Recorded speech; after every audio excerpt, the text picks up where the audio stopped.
எல்லாருக்கும் வணக்கம். நம்ம இந்த வீடியோவில் எதை பற்றி பார்க்க போகிறோம்னு பார்த்தீங்கன்னா Tnusrb PC exam 2020. So fail ஆனவங்களுக்கு மார்க் வந்து அப்டேட் பண்ணியிருக்காங்க நண்பா. இது வந்து 4 நாளைக்கு முன்னாடியே வந்து அப்டேட் பண்ணாங்க. பட் ஆனால் யாருக்குமே ஒர்க் ஆகலை. ஸோ நிறைய பேர் வந்து கன்ஃபியூஷனில் நிறைய பேர் எனக்கு வந்து மெயில் பண்ணாங்க. நண்பா எனக்கு வந்து மார்க் பார்க்க முடியல, எனக்கு வந்து ஹெல்ப் பண்ணுங்க அப்படின்ட்டு நிறைய பேர் மெயில் பண்ணாங்க. நண்பா யாருக்குமே ஒர்க் ஆகலை. ஓகேங்களா, வெப்சைட் வந்து ஒழுங்காக அப்டேட் பண்ணாமல் இருந்திருக்காங்க. அதனால் வந்து யாருக்குமே வந்து ஒர்க் ஆகலை. ஸோ இப்போ வந்து அப்டேட் பண்ணிட்டாங்க நண்பா. எல்லாருக்குமே வந்து ஃபர்கட் பாஸ்வேர்டு கொடுத்தாலும் லிங்க் வருது. ஸோ எல்லாமே இப்போ வந்து மார்க்கும் வருது. நான் மார்க்கோட ப்ரூஃப் நான் இப்போ வந்து எவிடன்ஸ் ப்ரூஃபும் காட்டுறேன். ஸோ வெப்சைட் போய்ட்டுங்க Tnusrb போட்டிங்கன்னா வெப்சைட் வரும். ஸோ அஃபிஷியல் லிங்க்கை கூட நான் வந்து டிஸ்கிரிப்ஷனில் கொடுக்குறேன். அதில் உள்ளே போயிட்டு கீழே பார்த்தீங்க லாகின் ஃபார் மார்க்ஸ் கீழே வந்து existing user click here to login இருக்குன்னு பார்த்தீங்களா. ஸோ அதை வந்து கிளிக் பண்ணுங்கள். அது கிளிக் பண்ணிங்கன்னா உள்ளே அந்த யூசர் ஐடி பாஸ்வேர்டுக்குள்ளே போகும். ஸோ இந்த பேஜுக்கு வரும். இந்த பேஜ் உள்ளே வந்துன்னு பார்த்தீங்கன்னா உங்களுடைய யூசர் ஐடி பாஸ்வேர்டு இருக்குது பார்த்தீங்களா. ஸோ அதை கொடுக்கணும். சப்போஸ் என்னோட யூசர் ஐடி வந்துருச்சு, பாஸ்வேர்டு மறந்துருச்சு அப்படின்னா இங்கே கீழே பார்த்துங்க ஃபர்காட் யூசர் ஐடி பாஸ்வேர்டுன்னு இருக்குது பார்த்தீங்களா. ஸோ ஃபர்காட் பாஸ்வேர்டு மறந்துருச்சு அப்படின்னா பாஸ்வேர்டு கொடுத்து கிளிக் பண்ணிங்கன்னா உங்களோட யூசர் ஐடியும் இமெயில் ஐடியும் கேட்கும்.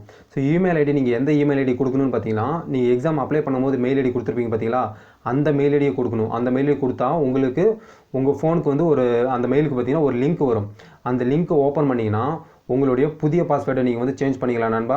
ஸோ அதே மெயில் ஐடி கொடுங்க, அந்த மெயிலுக்கு தான் அனுப்புவாங்க. ஓகேங்களா, வந்து உங்களுக்கு வந்து யூசர் ஐடி மறந்துச்சுன்னா அது user ID forgot user ID கொடுத்தீங்கன்னா உங்களுடைய மெயில் ஐடியை வந்து கேட்கும். உங்களுக்கு மெயில் ஐடி உங்களோட மெயில் ஐடியை கொடுத்தீங்கன்னா உங்கள் மெயில் ஐடிக்கு வந்து யூசர் ஐடி வந்து அனுப்பிடுவாங்க நண்பா. உங்களோட மார்க் வந்து அப்டேட் பண்ணிட்டாங்க. உள்ளே போய் அந்த டேஷ்போர்ட் இருக்கும். அந்த டேஷ்போர்டில் கிளிக் பண்ணிங்கன்னா ஸோ உங்களோட மார்க் என்னன்னு இருக்கும். இப்போ நான் வந்து ப்ரூஃப் ஒன்று காட்டுறேன் பாருங்கள்.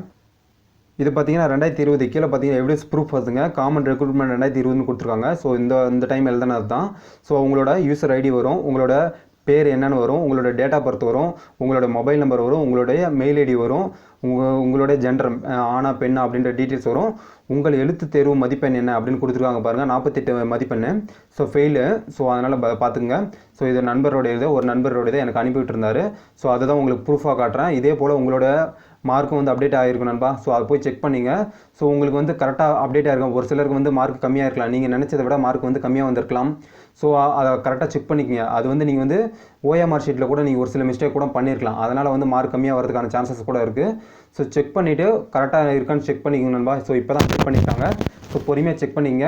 கிளியராக புரிஞ்சிருக்குன்னு நினைக்கிறேன். இந்த வீடியோ பிடிச்சிருக்குன்னு நினைக்கிறேன். பிடிச்சிருந்தா லைக் பண்ணுங்கள், கமெண்ட் பண்ணுங்கள், ஷேர் பண்ணுங்கள். நம்ம சேனலை சப்ஸ்கிரைப் பண்ணுங்கள். தேங்க்யூ.